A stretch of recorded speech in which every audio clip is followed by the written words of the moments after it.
নীরব নগরের তুমি অন্তহীন ভাসমান, শূন্য মনে ক্ষুধার শূন্য স্তর।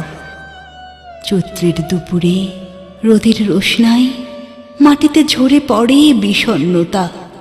তোমার চুম্বক চোখ আমার সাথে নিবিড় আলিঙ্গন। এ যেন চাতক পাখির বৃষ্টি চেটে চেটে খাওয়া।